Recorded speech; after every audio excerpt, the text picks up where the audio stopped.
काँग्रेसचे प्रदेशाध्यक्ष नाना पटोले देखील फोनद्वारे आपल्याशी जोडले गेलेले आहेत.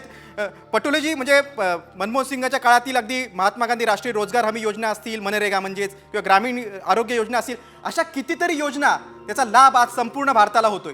त्यांची धोरणं आज देखील आठवली जात आहेत. नुसतं हे काँग्रेसचं नुकसान झालं असं नाही, हे देशाचं नुकसान डॉक्टर मनमोहन सिंग साहेबांच्या गेल्यामुळे झालेलं आहे.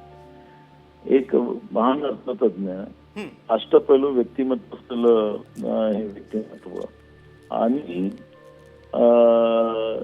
देशाचे प्रधानमंत्री असताना जसं आपण सांगितलं की मनरेगा, अन्न सुरक्षा कायदा, अशा अनेक योजना ज्या होत्या की या देशाच्या शेवटच्या माणसाला न्याय कसा मिळेल अशा पद्धतीची काळजी करणारे हे व्यक्तिमत्व होतं.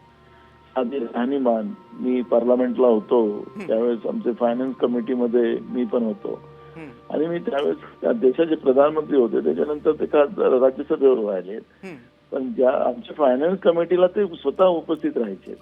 मी प्रधानमंत्री होतो, मला काही जायची गरज नाही वगैरे असं नाही. तिथं येऊन नेहमी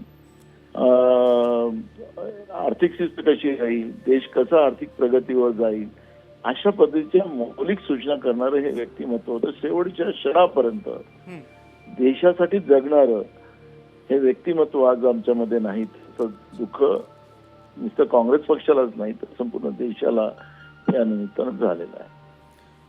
पटोलेजी, तुम्ही साम टीव्हीशी संवाद साधलात, तुमची प्रतिक्रिया व्यक्त केली त्याबद्दल धन्यवाद.